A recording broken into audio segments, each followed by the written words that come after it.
بادل گرج رہے تھے، آسمان رو رہا تھا، محل میں روشنیوں کا میلہ تھا، کیونکہ آج شہزادی آریہ کی سالگرہ تھی۔ مگر آریہ کے دل میں خالی پن تھا۔ وہ خود کو ایک پنجرے میں قید پرندے کی طرح محسوس کرتی تھی۔ وہ جانتی تھی کہ وہ محل کی شہزادی ہے، لیکن وہ اپنی اصلی پہچان تلاش کرنا چاہتی تھی۔ وہ ہر جگہ جہاں وہ صرف شہزادی نہ ہو بلکہ آریہ ہو۔ اسی رات بارش کے شور میں آریہ خاموشی سے محل کے پچھلے دروازے سے نکل گئی۔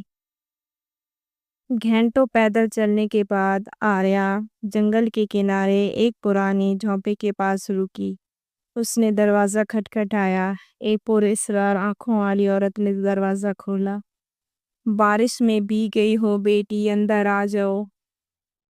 آریہ نے شکریہ ادا کیا۔ عورت نے اسے گرم دودھ اور چادر دی۔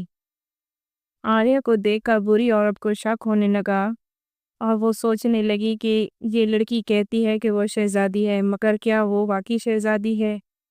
اسی لیے اس نے آریہ کے سونے کے بعد اس کے بستر کے نیچے ایک مٹر کا چھوٹا سا دانہ رکھ دیا، بالکل پوشیدہ اور لب۔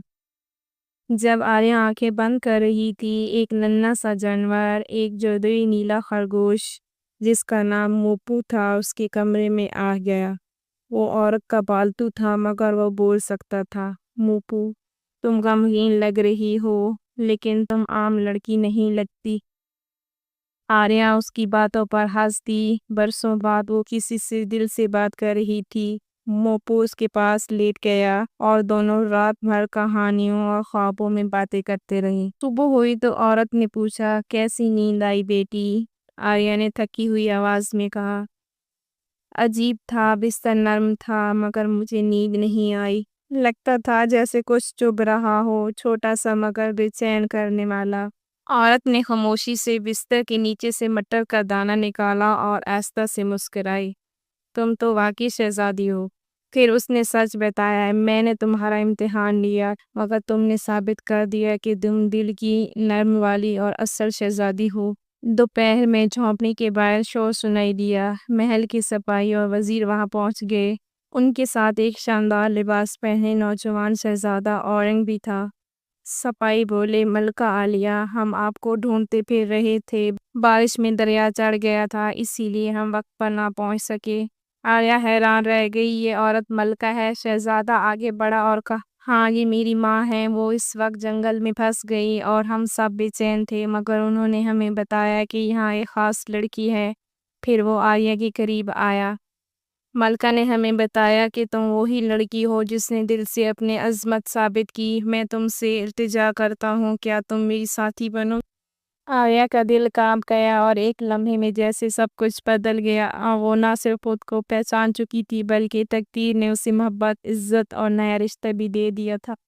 آریہ بہت خوش ہوئی۔ شہزادہ آریہ کو اپنے ساتھ لے کر محل پہنچ گیا۔ وہاں بادشاہ بہت زیادہ پریشان تھا۔ شہزادی کو دیکھ کر بہت زیادہ خوش ہوا اور شہزادے کا شکریہ ادا کیا۔ شہزادے نے شہزادی کی جان بچائی تھی۔ اس کے بعد ملکہ آریہ کا ہاتھ اپنے شہزادے کے لیے مانگ لیتی ہیں اور اپنی رضامندی ظاہر کرتا ہے۔